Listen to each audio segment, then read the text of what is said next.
Hello my YouTube family, எல்லோரும் எப்படி இருக்கீங்க? நாங்கள் ரொம்ப நல்லாயிருக்கோம். நீங்கள் எல்லோரும் நல்லா இருப்பீங்கன்னு நம்புகிறோம்.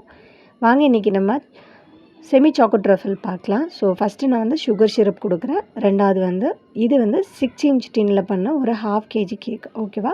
3 லேயர்ஸாக கட் பண்ணியிருக்கேன். சாக்கோ ட்ரஃபிளில் உங்களுக்கு நான் ஆல்ரெடி நிறைய டைம் சொல்லியிருக்கேன். அந்த கனாஷில் வந்து கொஞ்சம் எடுத்து நம்ம சுகர் சிரப்பில் நம்ம ஊற்றிக்கிட்டோம் அப்படின்னா அது வந்து அந்த சுகர் சிரப் வந்து இன்னுமே ரொம்ப டெலிஷியஸாக இருக்கும்.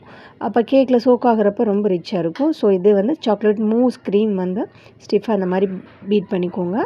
பண்ணதுக்கப்புறம் பேலட் நைஃப் வச்சு இந்த மாதிரி ஸ்ப்ரெட் பண்ணிக்கோங்க. இப்போ வந்து உங்களுக்கு ஒரு வேளை இன்னும் பேலட் நைஃப் வச்சு இந்த அளவுக்கு ஸ்ப்ரெட் பண்ண தெரியலனா கவலையே படாதீங்க. பைப்பிங் பேக்கில் போட்டு நீங்கள் என்ன பண்ணிக்கலாம் அப்படின்னா இந்த மாதிரி க்ரீம் வந்து ஸ்ப்ரெட் பண்ணிக்கலாம். அப்போ அது உங்களுக்கு ரொம்ப ஈஸியாக இருக்கும். நெக்ஸ்ட்டு என்ன பண்ணணும் அப்படின்னா கனாஷ் ஆட் பண்ணிக்கணும். கனாஷை கூட இந்த பேலட் நைஃப்பில் இதே மாதிரி சேம் ஸ்ப்ரெட் பண்ணிக்கோங்க. ஸோ அதுக்கடுத்து வந்து நெக்ஸ்ட் வந்து நான் சாக்கோ சிப்ஸ் ஆட் பண்ணுவேன். என்னோடய கஸ்டமர்ஸுக்கு வந்து சாக்கோ சிப்ஸ் ரொம்ப பிடிக்கும். ஸோ அதனால் வந்து நான் நிறையவே ஆட் பண்ணுவேன். ஸோ சேம் ப்ராசஸ் நீங்கள் 2 லேயருக்கு பண்ணதுக்கப்புறம் 3வது லேயரில் நீங்கள் என்ன பண்ணிக்கணும் அப்படின்னா க்ரம் கோட் பண்ணி ஃபஸ்ட் டே நீங்கள் வந்து ஸ்டோர் பண்ணிட்டீங்க அப்படின்னா செகண்ட் டே எடுத்து நீங்கள் மெயின் கோட் பண்ணால் உங்களுக்கோட கேக்கு வந்து கரெக்டாக ரொம்ப டூ வாட்டரியாகவும் இருக்காது, டூ ட்ரையாகவும் இருக்காது, ரொம்ப பர்ஃபெக்டாக இருக்கும். ஓகேவா? நான் இப்போ ஹைதராபாத்தில் இருக்கேன். எனக்கு வந்து இங்கே வந்து ரொம்ப குளிர் ஜாஸ்தினால நான் ஸ்வெட்டர் வியர் பண்ணியிருக்கேன்.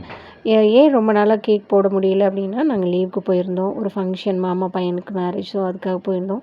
ஸோ அதனால் பண்ண முடியல. இப்போ லீவ் போயிட்டு வந்த உடனே ஆர்டர் இருந்துச்சு, அதை எடுத்து பண்ணிகிட்ருக்கோம். ஸோ இந்த மாதிரி நீங்கள் என்ன பண்ணுங்கள், க்ரம் கோட் பண்ணிடுங்க. ஸோ ஃபைனலாக நம்மளோட அவுட்கம் இது தான். உங்கள் எல்லாருக்கும் இது ரொம்ப பிடிச்சிருக்குன்னு நான் ரொம்ப நம்புகிறேன்.